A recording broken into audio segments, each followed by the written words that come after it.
So hello everybody, welcome. This is the Institute of Health and Social Care Management and the latest in our Power Hour series. And today we're delighted to welcome colleagues from Liaison who are going to be talking to us around a toolkit to reduce your financial deficit. If ever there was a topic that would excite interest amongst health and social care colleagues, this would surely be it. I should just give you the spiel first of all. So Liaison Group is a trusted partner to the NHS and is a member of the Institute of Health and Social Care Management, and they specialise in recovering cash for reinvestment and freeing up time to deliver more care through their focus areas of workforce, non-pay spend and continued healthcare. They've delivered over 1.1 billion of savings to be released back into health and social care to drive system improvement. So I can't think of better people to come along and talk to us about how to reduce the financial deficit. We're thrilled to welcome Victoria Hughes. Vicky is Business Development Director for Liaison Financial. We have Eduardo Leonardo, and Ed is Business Development Director for Liaison Workforce, and Phil Church, who's Managing Director for Liaison Care. So they're each going to give a kind of a little potted biography of what they do and how they do it, and then we'll open this up for questions when the three of them have done their stuff. So I think Vicky's going to go first. Vicky, I'm going to hand straight on to you if you'd like to take the floor. Thank you very much.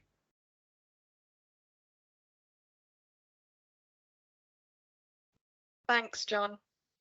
So in a toolkit to reduce your financial deficit, our first tip would be to go back and look at what you have already spent. So this is all cash that has already gone out the system through your accounts payable. So we have two services within this area.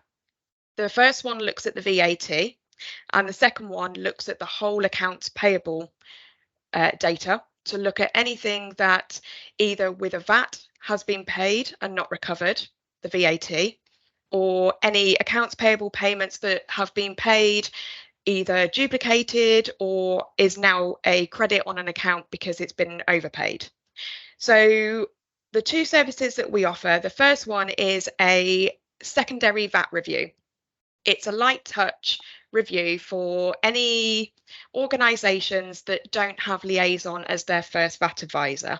So what we do is we take all of the accounts payable, the accounts receivable data, and we go through it with a fine-tooth comb with an expert that will identify where a payment has been made and the VAT has not been recovered from HMRC. So this looks at your income, your accounts payable, your capital spend, your business activities and partial exemption. And we will also check on every invoice the tax recovery point to make sure that it should have been reclaimed in that year and not the following year or the year before. So in order to do this review, all we need is the data sent across. We need access to a finance system to verify our findings, and then we need somebody at the trust who's going to be able to answer any queries that we've got about invoices and acknowledge and accept our amendments and put them onto the June VAT return. So really hands-off, really brilliant way of getting quick wins with cash that has already been paid, but perhaps the VAT hasn't been recovered when it should have been. The second part of this is the accounts payable review, and this goes through every element of spend that the organisation has, and we can go back 5 years.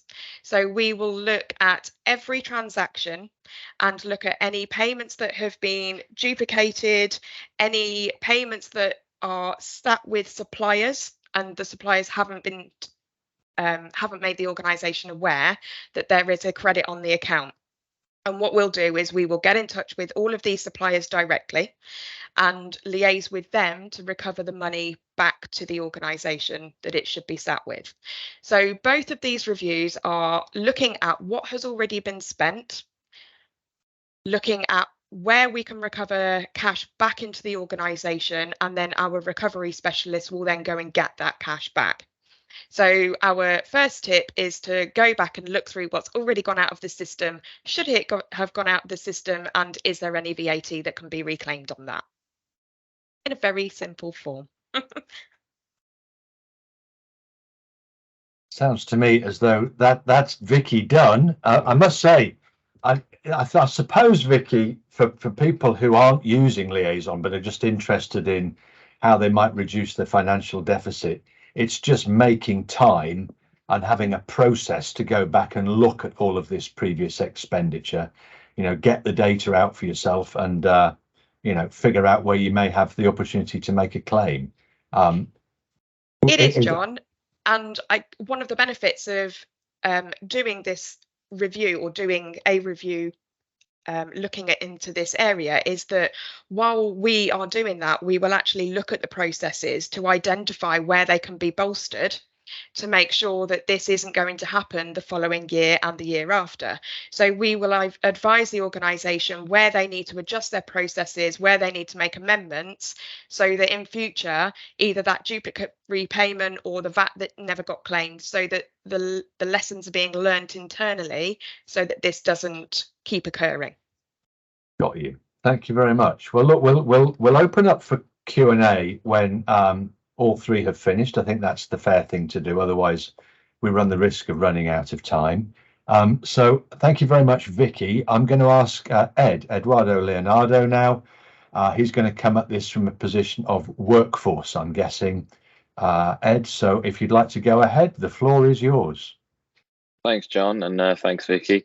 Yeah, so I'm gonna try and address this from the position of workforce, which is obviously a hot topic and quite complex, as we all know, and it's one of the most costly elements to our National Health Service, is the staffing bill, so to speak. So I think the first top tips, if you like, from our perspective around how have an immediate impact on reducing the financial deficit, have got to be focused around how can we retain our staff and how can we look after our existing staff in the best possible way. And I think, what we've gone through the pandemic has shined the light on that. So first and foremost, it's around the health and well-being of staff to therefore improve the retention. And there are substantial financial savings associated with that if we can retain staff for longer in the NHS, negating the costs associated with agency staff, which are typically very expensive for the NHS, to subcontract back into the NHS. And also there could also be implications around the patient care, the quality of the patient care, which you may argue may not be the same delivered by external providers, rather than your own staff that you retain for longer, that arguably will care for the existing patients in place. So the ways that we've gone around this in the past with our client network is around a health and wellbeing offering focused on salary sacrifice, which it's fairly common over the years in the NHS, which, substantial numbers, typically over 3-year periods, anywhere between £500,000 to £1 million of financial savings delivered by offering the salary sacrifice schemes to a provider level. And there are also substantial savings as a result of you keep your staff longer, you don't have to backfill with agency. So that's one element around this. Then, Ed, could you just do us a favour? Could you just explain, for those who may not know, what is a salary sacrifice scheme?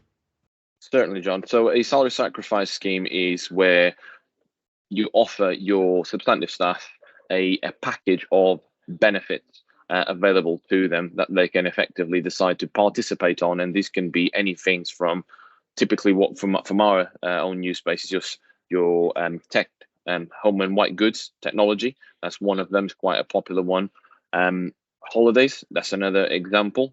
So again, hence on the whole health and well-being perspective, making sure you've got that right balance between using your resources but also looking after them.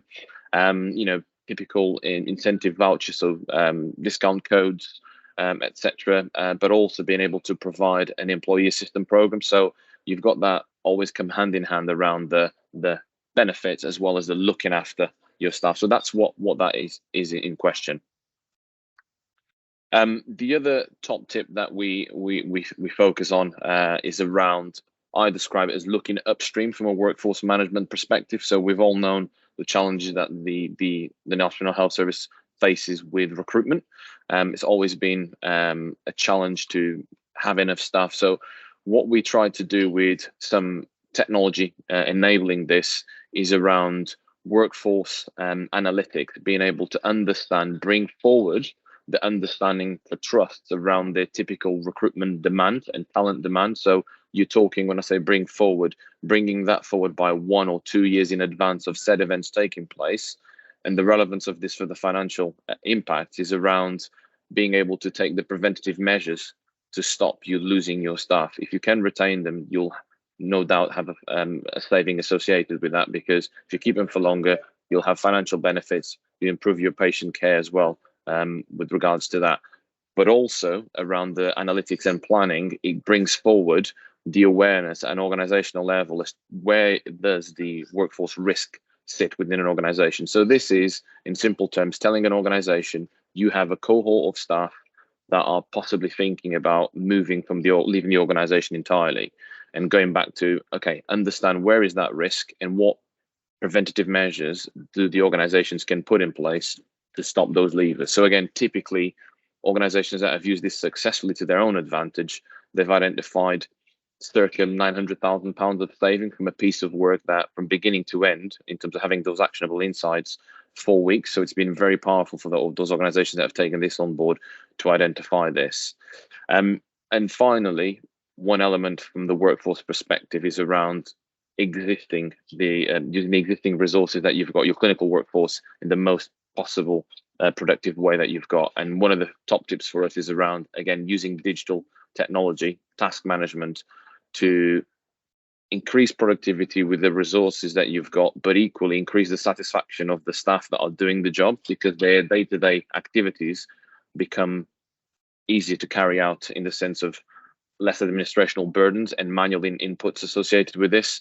So examples of this, and that we've helped organizations through our task management element, is around junior doctors on a skeleton service, my description, that is during night. They utilize our task management to replace their bleeps. And what that has meant to the staff in question on the front line was that all of a sudden they benefited from 90 minutes of the average shift gained back to them. So that's, in essence, negating having to go backwards and forth when they bleep in the middle of the night, in the middle of a ward, having to chase that down to understand, okay, who made the contact, what is the issue, what do I need to do, where do I need to go? Just really streamlining all that process and driving that productivity. So I think those are really the sort of the top tips that I was going to cover from a workforce perspective. I'm sure that you probably will have questions, so I'll pause there. Thank you very much, Ed. I'm interested in the digital bit. Could you just explain? Let's say we get an NHS trust or a significant provider of social care, for example. Could you just talk us through the analysis that you would do that would flag up the fact that there's a problem coming here?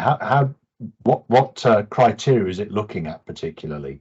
Yeah, so there's two angles from that perspective in terms of highlighting that problem, John. So the one element on the planning side is typically the challenges that providers have is, from a HR perspective, you have your HR business partners, which are responsible for a said number of line managers, which will have their own teams, and they are thinly stretched. The ratio, it's completely out of kilter. You'll have one HR business partner for probably 70 different hiring managers.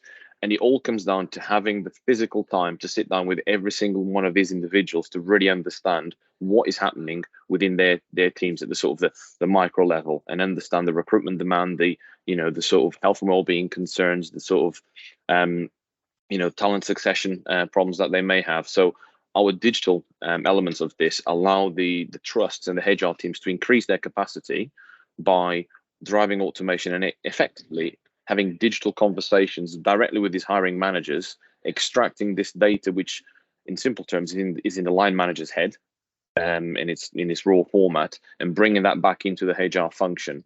So that's how it goes around on the planning side to say, this is what the demand will look like in 6, 12 months, 24 months time around. You're going to need, a district nurse, you're going to need a clinical specialist, physician associate, so on and so forth. And also, this is a risk profile here with your community nursing staff group, that there's a couple of them that might be thinking around, this is time to move on. So that's one element of this. In terms of the analytics and forecasting, in essence, is pulling data, which typically in the NHS, what we see from a workforce perspective, sits across a myriad of different systems, from your ESR, your employment systems record, from finance ledgers, from different workforce systems that trusts will have in place, whether it could be a rostering system, a temporary staffing system, a recruitment and talent acquisition system, and bringing all those into a single system that is able to effectively coordinate all that data, map it, triangulate it, and effectively look at the data in time, historically, and start to analyze and categorize the data, and gives you traditional measures. But equally, what it will start to do is, with a history of the data, we'll be able to flush out insights to the users at a micro level to say, look, your average organizational metric, say, for example, in turnover, is at 4%, which is within target, but you might have one particular division, let's just say an A&E in an acute trust, that division, the turnover rate is tracking at 8% currently, but it's not affecting the average of the organization. So it's really targeted specific actions that our technology is able to drive out to the organization so that they can take action quicker, rather than, I personally describe it, the firefighting that we've historically seen in the NHS, really. So it's bringing that forward to put you in a better position. All right, thank you very much, Ed. We'll save as I say, well, if you've got questions around this workforce issue, just hang on to them for a minute or two, and we'll come back to them when we've had our final contributor, which is Phil Church, who's the Managing Director of Liaison Care. Phil, I'm going to hand the floor to you. Thank you. Thank you. I'll just start by saying Liaison's Care Division been around for about 4 years, providing both capacity and intellectual capability support to commissioners. For those who may not know, continuing healthcare is a fully funded support package for those people who are assessed to have acute health needs, either at home or in care homes. It is a partner of adult social care, which is a funded but also potentially means tested benefit, and therefore where somebody sits across the spectrum of health and social care is a very important element, determining whether or not they pay any money towards their care and treatment. So it is something that's very, very relevant at the moment, with ICBs coming together and looking to work more closely together. Probably shared benefit is a proposition that we brought to the marketplace about 8 months ago. Probably the easiest way to describe it is to talk about the problems that it solves. Up until COVID, I was a 15-year served turnaround director in the NHS, some in acute, some in commissioner. And one of the truths in commissioning is that continuing healthcare spend is probably the single most volatile area of spend that a commissioner faces. And that has been exacerbated by the introduction of a discharge to assess process, which gets people out of hospital quicker. That's incredibly important, but does that by providing them with packages that are far bigger than the packages they would have had under the old system. So that spend has gone up exponentially as a result of discharge to assess. At the same time as that, the ability to recruit and retain staff in continuing healthcare teams, usually very senior qualified nurses, that has proved increasingly difficult. Post-COVID, the numbers of nurses that were indicating that they wanted to leave the service was high, and CHC nursing scored, I think, the highest amongst all of those cohorts. So we've seen a lot of difficulty recruiting and retaining staff. There is not a seriously alternative and credible capacity supply out there. What people have done is turned on essentially an agency tap. The problem with an agency tap is that there is a huge variability in quality, and the level of award that is made is often far higher than it would be if it were done by local teams with better local knowledge or with a better understanding of the process they're going through. So that has not helped to to tackle one of the main issues, which is a variability across a patch. We hear about postcode lottery. Postcode lottery exists within ICBs now rather than just within CCGs as it used to. There has been a massive underinvestment in CHC over the years, and the introduction of ICBs has not helped that. At that higher ICB level, I don't think they understand CHC particularly as well as they need to, and I think it is fair to say that the amount of funding available for Invest to Save has dwindled, and therefore it's been difficult to get investment to pull in those resources you might need, if you could find them, to do the quality job that you need to do. And as a result of that, we are seeing backlogs, and backlogs, whatever the financial implication of backlogs, there is a patient, an individual at the end of every single one of those stories, and that's the problem that we set out to solve. So clinically led service, of which finance is a very happy byproduct of that. We took a decision 2 years ago that we would employ a workforce. So we have a growing team of health and social care professionals, and those people provide a service alongside the incumbent team. Usually we start by looking at backlogs and helping them to resolve those, freeing up their own teams to provide time to care. Because of that lack of investment that I talked about, we've done this as a completely, wholly contingent service in partnership with them. So we deploy a team at our risk. We perform reviews. We will any next actions that come from those reviews, and that may be that there is a need to relook at the basis on which the package has been funded. We would complete that review on their behalf, the multidisciplinary team meeting that follows that, and make recommendations. If there are any queries or appeals from patients or their families and representatives, we consume all of that smoke ourselves, is what we do. That service, because it doesn't require upfront investment, because it is providing them with very highly skilled nurses and social workers, and because it's available to them in a way that they can't get anywhere else, has found enormous favour. So we've now contracted with 13 organisations and are delivering for those.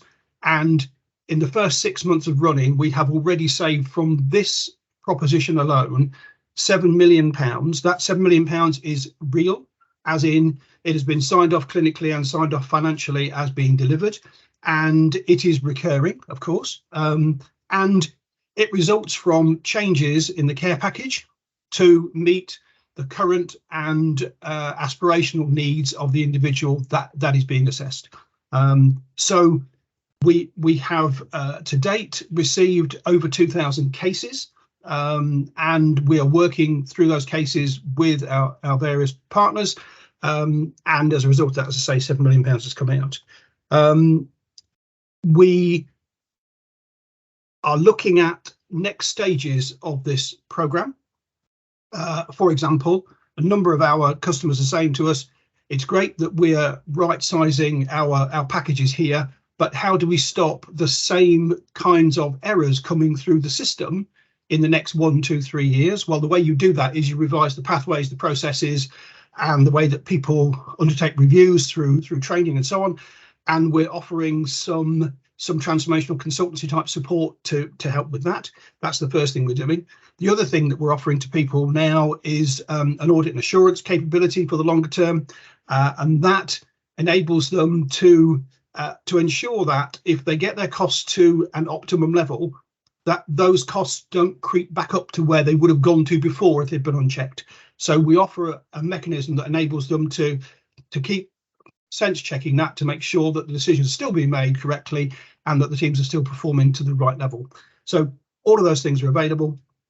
I wouldn't finish any presentation like this without saying that we are on a number of frameworks, so we're really easy to procure, and that we are 4 to 6 weeks from an award to full mobilisation in an organisation, and there is, because of the CHC timescale, a couple of months then whilst we go through and work the magic that we work before we start to deliver returns. Work, Phil. Thank you very much indeed.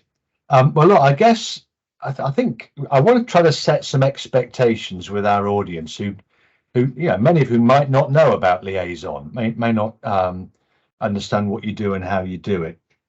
I think it's probably helpful, therefore. I don't know whether you can lump all this together, but what sort of savings might you expect an NHS organisation or a large care provider organisation to be able to make? You can talk in percentage terms if you like. I suspect all of you would say there are always savings to be made.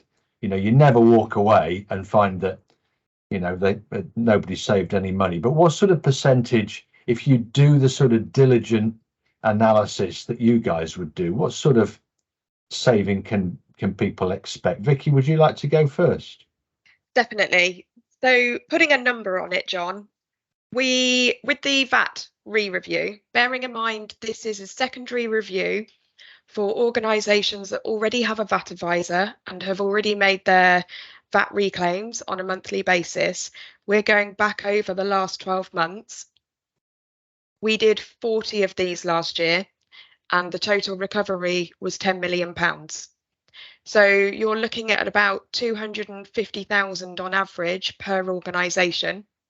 For the accounts payable, if we go back 2 years, you're looking at an average recovery of £120,000 per organisation. Okay, and in percentage terms, I mean, I suppose we can calculate that. Okay, that's fine. It sounds like did people have to pay for the liaison service, by the way, or do you just take a chunk of the savings that you make? Is that the way it works? A small chunk. No, but it's a chunk. Yeah, so it's all contingency fee. So whatever we identify, no win, no fee kind of thing. Exactly. Is that about right? Yeah. I'm sorry to use that colloquialism, but it seems the easiest way of summing it up. And I can honestly say that we do hundreds of these reviews every year. We've never not made savings. So yes, it's a contingency fee of between 10 and 30%, depending on the service. But majority of those savings that you make. Absolutely. Of the savings that you make. Okay, so and if anybody wants to get in touch with you to follow up for their organisation, how would they do so, Vicky? I'm on LinkedIn if they want to contact me through LinkedIn, or my email is vhughes@liaisongroup.com. But I can give that over to Charlotte. Pop it in the chat. Why not? Thank you. All right, Ed, same question to you. What do you do? How do you do it? Yeah, so obviously there's a few areas on the workforce management that we touch on. So the financial savings are slightly different because of the modelling associated with it. So from a temporary staffing perspective, it's easy if I paint the picture of an organisation that will have a temporary staffing bill of circa £12 million. They set to save roughly about £500,000 a year on that bill. And that will, over time, the bill itself will reduce. So those are the financial savings on the temporary staffing bill. If I go back to the task management as an example, there's a few different metrics of impact that you're looking at. So hospital at home virtual ward, to kind of give you a context. So on a trust that we work with, the scale of that project being they're seeing about 5,000 patients on that hospital at home pathway with a team of 30 staff that's running that hospital at home. The numbers for them were that they, after using our offering, they discharged patients 5.5 days sooner than they were previously before, meaning they're saving about 20,000 excess bed days, quantified to £5 million saving for that particular organisation. So that's. I don't know whether you've seen our virtual wards masterclass that we did about 6 months ago now, Jade, I think something like that, and we went into this in a lot of detail. So sorry to cut across you, but I just thought I couldn't help it's reminding audience about that if people are interested in the virtual ward scenario as well. Yeah, and in ours, slight sort of differentiator, if you might want to call it that, is it goes beyond the typical remote monitoring type of virtual wards that organizations may have out there. This is more around the care coordination associated with the patients in that virtual ward setting. So in other words, it links into remote monitoring from a care coordination. So obviously I've touched on the example of a trust. So just to be clear, Ed, the way that if people want to engage you for you to carry out this work with them, Is this on again no win no fee basis? How does it work? So on the temporary staffing element that I touched on, the reducing the temporary staffing bill, that is effectively a contingency element, a small percentage of throughput through our technology. So a percentage applied through the volume of the pay bill that gets through the system. The volume-based discounts associated depending on the volume. So if a trust with a large expenditure, that would be applicable volume-based. So it typically runs anywhere between 1 and 2.5% up to 1.5%, depending on. Just a little too much detail, but what I'm trying to drive at is nobody has to give you any money up front. This is based on what you save. Yeah. Yeah. Perfect. Thank you. Phil, what about you? So for an average CHC patient cohort, if you gave us 200, sorry, I'm a loather of acronyms. Just people on the call may not know what the heck that means. Continuing healthcare. Yeah. Thank you. So for patients enjoying an average package, which is somewhere £50,000 to £60,000 a year that would be spent on them by the commissioner. If you gave us 200 of those, we would expect on average to provide you with savings of about £1.5 million from that set of 200 cases, because that's what we've seen delivered over the 2,000 cases that we've been working on so far. And if we were focused on a slightly higher cost set of packages, and that is possible for us to do, then you'd expect that number to be 2.25 million. So that's a starting shot. And to pick up your next question, all contingent, nothing to pay if we don't find any, which is approved clinically and financially by the customer. And because cost packages can go up as well as down, care needs change usually in a downwards direction through these reviews, but sometimes they go up. We work on the net of those two things. So if a case increases in cost, that comes off the total from which we claim. All right, thank you very much. So look, if you're watching, be it on catch up or you're here live, just understand if you did want to contact Liaison to have a chat with them, I mean, you have nothing to lose, literally nothing to lose. They will apply their own rigor to what you do and how you do it. And if they make savings, then you give them a little bit of the savings chunk back. There, it's easy, isn't it?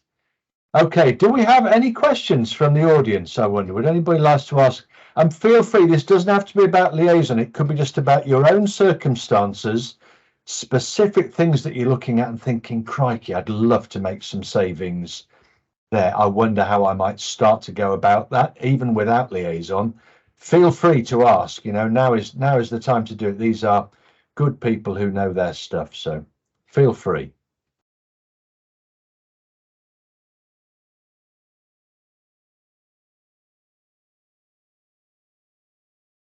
I fear they may be stunned into silence at this point. All right, let me ask you all, perhaps we only need one of you to perhaps do this, but if people want to prepare for a partnership with you guys, if they want to prepare actually to do something themselves and just review their own cost efficiencies and so on, what resources do you suggest they have ready to show you? What's a useful thing for people to get prepared with? Do you want to start, Vicky? I'm guessing you're going to say cash outgoings and accounts payable. Exactly that. So if somebody wants to have a conversation about how they might start looking for savings, then it would be about how we would get access to that data and how we'd get access to their finance. So usually it's 2, maybe 3 people in the finance team that would need to join a meeting. Perfect. Thank you very much. Ed, what about yourself?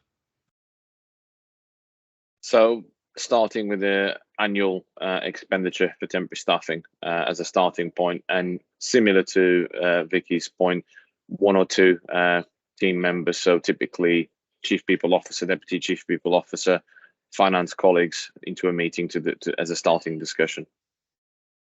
But from a start point, get the number of staff and the total cost of those temporary staff. Absolutely, lined up, going back probably 3 or 4 years, something like that. 1 year is enough. Okay, lovely. Yeah, 1 year is and enough. Phil, what about yourself?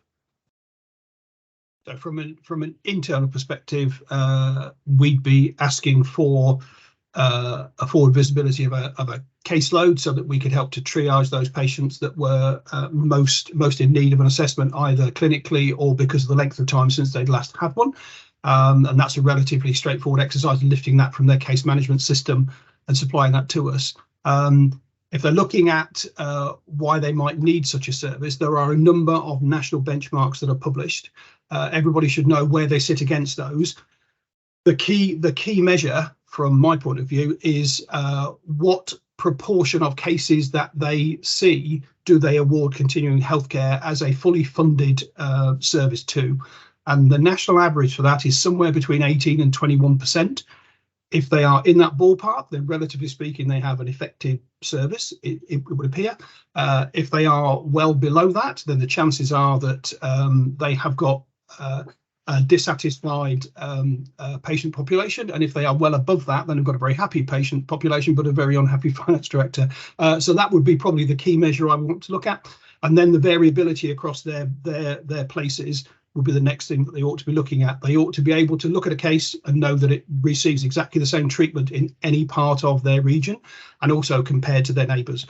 So those are the two things I'd expect them to want to do for themselves, but we would certainly be looking at a potential caseload of patients to help them to triage those into the ones that would get the most benefit from, both for their patients and for their finances first.